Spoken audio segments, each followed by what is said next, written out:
15 онд илүүдэд Оронгой аймаг руу ажиллаар яваад тэр үед нэг говийн ноён утагт Данзан арав жаагаан одоо тэр музей за тэгээд тэр даяанчилж исэн газар энэ төр гэдэг ингээд очиод үзчихсэн нутгийн иргэд бас хэлж өгч исэн нөгөө агууд ороод ингээд бясалгаад сууд юм л да. Нэг юм хавтгай хад байдаг. Тэгээд тэн дээр нөгөө тагшаа гэж байдаг шүү дээ. Одоо үндсээр исэн тагшаа. Өөртөө өдөртөө тэрнгээр нэг л хоол хийж иддэг. Хоол хийж идээд дуусах дээрэл тэр хадан дээр аяга нэг ингэж үрдэг. Тэгээд тэрнийхэн тоогоор аяга нийлэгддэг. Жижигэрдэг. Аягных нь одоо өөрөөр хэлбэл дотор агуулмж нь багасаалах. Тэгээд явсаар агаад нөгөөх нь ингээл хавтгай болно шүү дээ. Аягны суур үлдээд. Тэгээд тэн дээр нь одоо тогтсон хоолыг тавиал иддэг. Тэгээд сүүлдээ тэр аяг нь баг ингээд илэгдээд дуусаад тэр хүн одоо ингээд яг утгаараа өөрөөр хэлбэл нөгөө бясалгаж нөгөө мацаг барина гэдэг. Мацаг барина.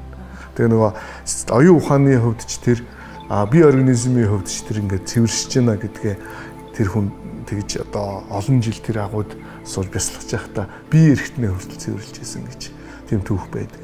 Тэгэхээр аливаа зүйлийг нөгөө гинт өөрчлөх биш дасгаж өөрчлөнө гэдэг чиглэлээс л хамгийн чухал юм байна гэдгийг л одоо таны хэлсэнтэй бол яг санал нэгдэж байна л да.